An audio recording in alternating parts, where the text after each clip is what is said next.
Hey guys, welcome back. It's Daniel, and today I wanted to get into the review of the GF45mm f2.8.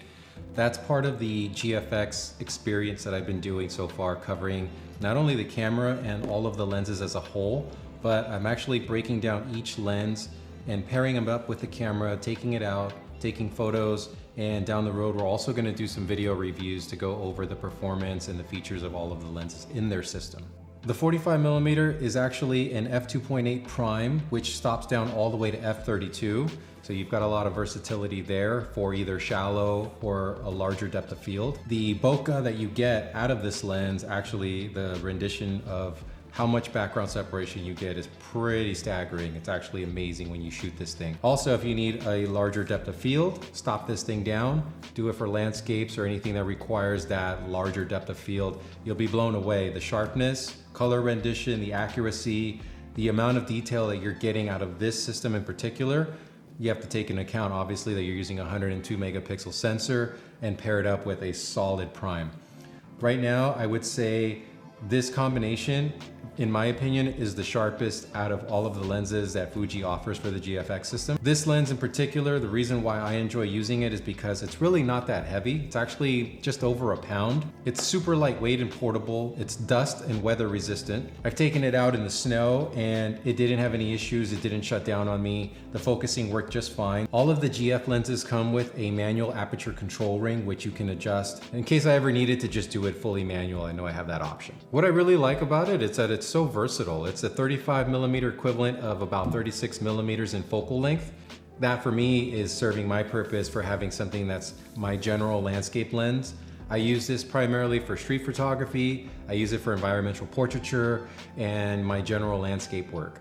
So I typically like to use a wider lens because I know that I sometimes have prints that I'm gonna make, and if I need to print and crop into certain parts of the image, I have that flexibility. 102 megapixels, you can't miss. That's one of the things that I think I found the most exciting about using this system when I started printing out larger photos. It became an ideal scenario when I was actually able to look at certain photos and notice that if I cropped in a certain way, I could still maintain all that resolution, and the prints just come out so much nicer. One picture might turn out to be 2 or 3, and that's something that you can offer your clients if you're shooting professionally. So in my opinion, this is your 35mm equivalent focal length lens for the GFX system. There's no replacing that focal length. This gets you within 1mm of the traditional 35mm look.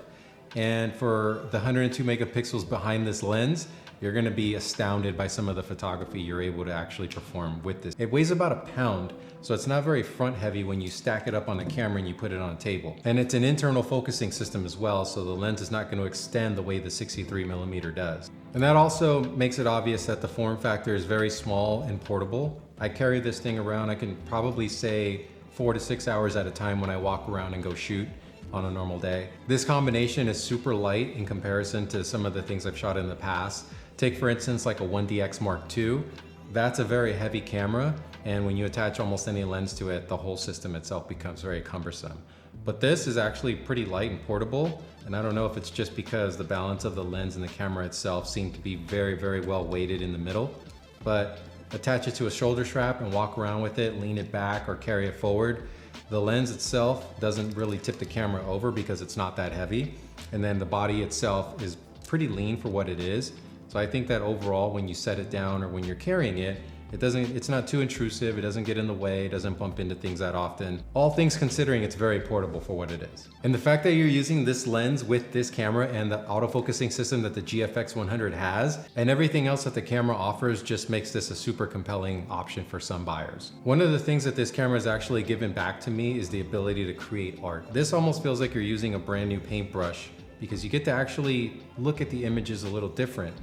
Once you get used to the actual field of view being a little bit different from a 35mm sensor or even a larger sensor, and you start to understand that you're looking at things just a little bit differently, then you start to actually recreate your shots in your mind a little differently. So that dips into my composition, that actually dips into my imagination a little bit more, forces me to actually look for the shot in specific order the way I want to actually prepare for that shot. A lot of what this camera does for me is actually gives me back that feeling of being creative. So I don't know if the whole 3D pop thing is accurate, but I do think that in certain shots that I've taken, I actually see something a little bit different from this setup that I have before from other setups. So for my landscape and environmental portraiture, this is generally the lens of choice. If I need something ultra wide, I'll go with my 23mm, which tends to be about an 18mm equivalent on full frame. At $1,700, it's not a cheap option, but it really is their sharpest lens, and I would encourage you to try it out maybe to see if it does live up to the moniker. It always has been, and it's still continuing to be my favorite lens. It's super sharp, definitely is light and easy and nimble. If you need a zoom, then obviously I would recommend the 32 to 64mm. But if you need that 35mm lens, this is the lens you're gonna have to pick up for this system. The next lens that we're gonna review is gonna be the 63mm f2.8, but stay tuned because we're gonna move on from there, and then we're gonna go straight into the short telephoto, then the telephoto, and then we're gonna move into the last two lenses, which are the zoom lenses in the lineup. All right guys, so don't forget to subscribe, leave a message, and I will see you guys on the next one. Thanks.